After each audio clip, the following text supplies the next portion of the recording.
Hey everyone, so today I'm just going to come back with another one of my kitchen table deck profiles. So kitchen table basically means it's not competitive. This is just a pet deck that I've played for a really long time. It's the way I like to play Yu-Gi-Oh! With my brother and my friend. It's not built to be competitive. It's using a custom ban list and just whatever cards. Really the point is to maintain the integrity of how we used to play Yu-Gi-Oh! When we were younger with a little bit of power boosts. I would say this deck is a little bit more powered up than the Stardust Dragon Assault Mode deck that I showed last week.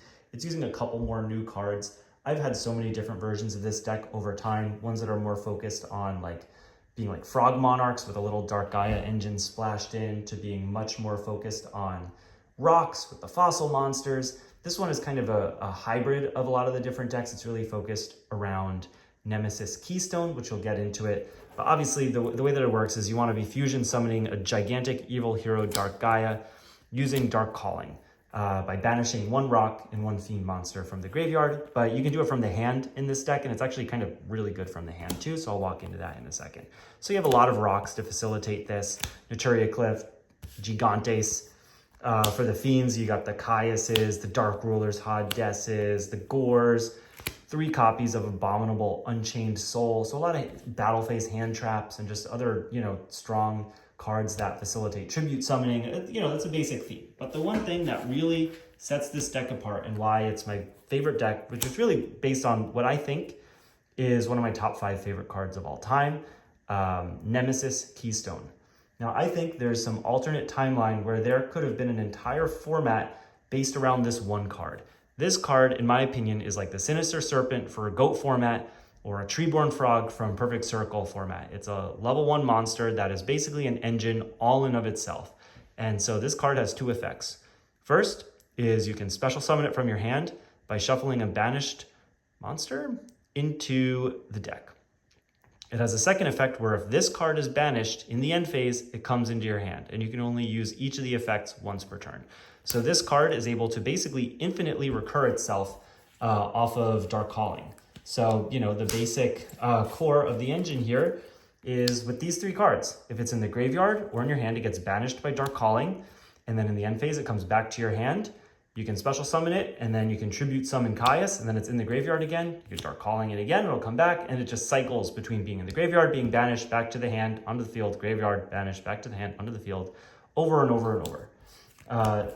One of the other main things you can do to get it out of your hand is use 3 copies of Raigeki Break. So this is the other thing that I really like about this deck right now, is I'm trying to run as many 3-ofs as possible. So if I could run the card at 3, I will. Obviously, I was running 3 Gores in here at one point. Then I'm like, maybe that's a little overkill. But obviously, that's a cool thing about doing a custom ban list to scale the power with your friends. Is if I'm losing a lot, okay, maybe I'll put in the Gores. But Raigeki Break, being able to just discard the Nemesis Keystone, it really makes this just kind of more free because you're getting that +1 off of the Keystone. The other thing that really brings this deck to the next level is 3 copies of Cyber Valley.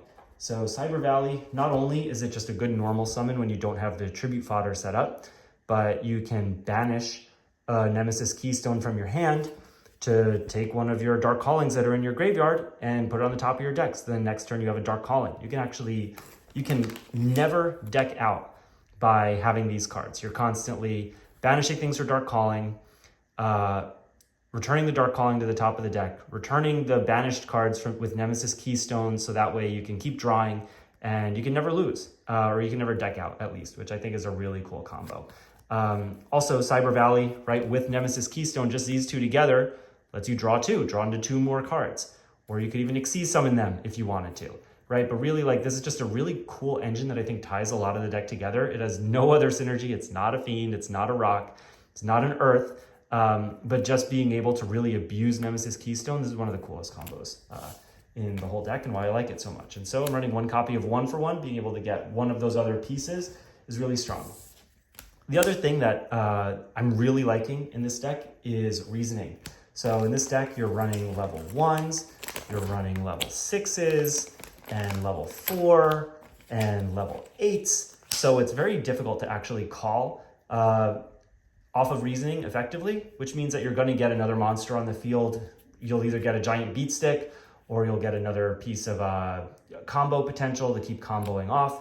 Obviously, if you summon the Nemesis Keystone, that's not great, but sometimes you just need access to it. So it's another way to get it out onto the field. And if you wind up dumping the Nemesis Keystone to the graveyard, that's not so bad either, right? Like, I think probably what you want to do is call 8 on Reasoning, because that prevents this guy's destroy effect from triggering, right? You can discard a card from your hand, typically Nemesis Keystone, to destroy a card on the field. But even if this gets dumped to the graveyard, well, now your Dark Calling is just that closer to being live. So really there's nothing bad that can happen off of the Reasoning, and I think that's pretty great. So now just some more of the engine. 1 card destruction, just to fuel the graveyard and get things kind of where they need to go. Obviously, if things are in the grave or banished, whatever it is, like now your engine is online. 3 copies of Upstart Goblin, just again, like we're running 3 of as much as possible, and you really don't care about life points. This thing can very easily get up to 4,000, sometimes even 5,000 attack. And so if you give them an extra 1 or 2 or even 3,000 life points, it doesn't really matter that much and you can still win. So then just, some more staples, triple MST, Dark Hole, Solemn, Mirror Force, Torrential. I am running Evil Hero Malicious Bane, so this can only be summoned by an Evil Hero and a level 5 or higher monster, so it'll just be another Fiend or something like that. This guy has a crazy effect. There are obviously ways to summon this a lot easier, but I feel like this is actually kind of a way to gate this. This card is so strong. It can't be destroyed by battle or card effect.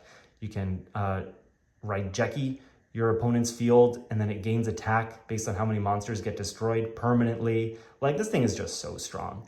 But, I think it probably is a good enough card to be included in here. And so if it's too strong, I can just remove it and it doesn't hurt the integrity of the deck at all. There are obviously ways to just play Malicious Bane Turbo, which I think is a little too strong for kitchen table Yu-Gi-Oh! And then, I didn't fill out the rest of the extra deck, but, these are the only ones you can make. Rank 1, rank 6, rank 8. So whatever you want here, you could put in. But that's basically the deck. I love it. I love just being able to, every single turn, use one of the Nemesis Keystone abilities, either banish it and get it back, or special summon it and tribute it off, or use a Cyber Valley. And then on top of that, you're just summoning big boss monsters that are punching the opponent in the face. It's a lot of fun. So that's the deck profile. If you have any other ideas or comments, please drop them down below, and see you next time.